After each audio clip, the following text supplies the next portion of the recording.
Nicole Scott here from Mobile Geeks, and here we have the Oppo R7 Plus. This is a big bad phone that is 6 inches with a 1080p display, Super AMOLED, gorgeous viewing angles. It's got a MediaTek octa-core processor at 1.7 gigahertz. This is ColorOS 2.1, so you can see that it's running a lot smoother than what we've seen in the past with ColorOS 2. Now, let's get into the really cool details about this phone. We've got a nice thick bezel here, or thin bezel. It's a very thin bezel.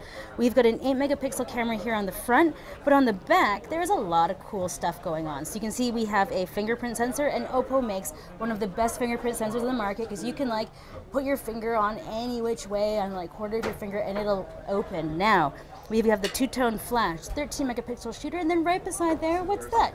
That's a little laser autofocus action. Now, Oppo is really trying to eliminate blurry photos from your life. So, this photo, or this camera, okay, actually let's just open this, go in.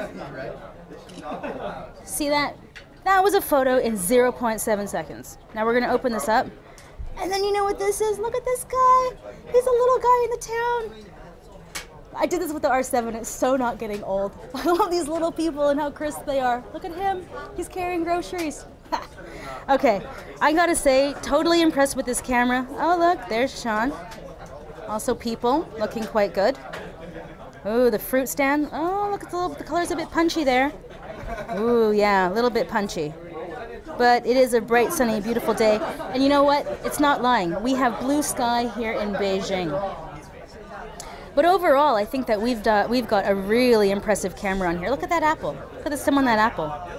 And look how small that apple is. I gotta say, Oppo's done a really great job with this camera. Now, the phone is actually possibly going to be getting a little bit thinner. Right now they're expecting it to be 7.7 millimeters at 203 grams, but when it ships, they actually might reduce the weight and reduce the thickness. So that's actually something to look forward to.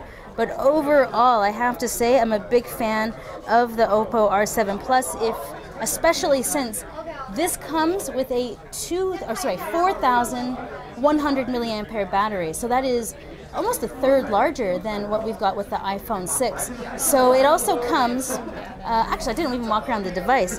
This here, if we can look inside, it supports Oppo's quick charge. So we'll be able to get 2 hours of talk time in 2 minutes, or like 30 or 75% charge in 30 minutes of charging, something along those lines. Now, so that's something that I'm also very excited about. So taking a walk around the system, you can see that we've got a beautiful unibody design, and Oppo was talking about in their press conference how they've drawn inspiration from the violin, kind of giving this unibody two-tone raised edge here that makes such a thin phone not slippery in your hands. We've got a single volume rocker right there along the bottom. Like I was saying, we've got the fast charging off of this micro USB port. Along the other side here, we've got the power button, and then this is actually going to be your micro SD card slot and your SIM card slot. So we're gonna be offering expandable storage up to 128 gigabytes. Now this is really fantastic because the 32 gigabytes of onboard storage will do, but more is always better, especially when you have a really nice display like this one that I'm positive you're going to be wanting to consume a ton of media on. So now this was just a quick walkthrough of the Oppo R7 Plus, gorgeous fingerprint scanner here on the back, and kind of like a hybrid between, I'd say like the Mate 7 and the iPhone 6, something along those lines. Anyways, let me know what you guys think in the comments. I'm a fan. It's a little bit big for me. I'd probably be going for the R7, but yeah. Let me know. I'm Nicole Scott for Mobile Geeks here from Beijing.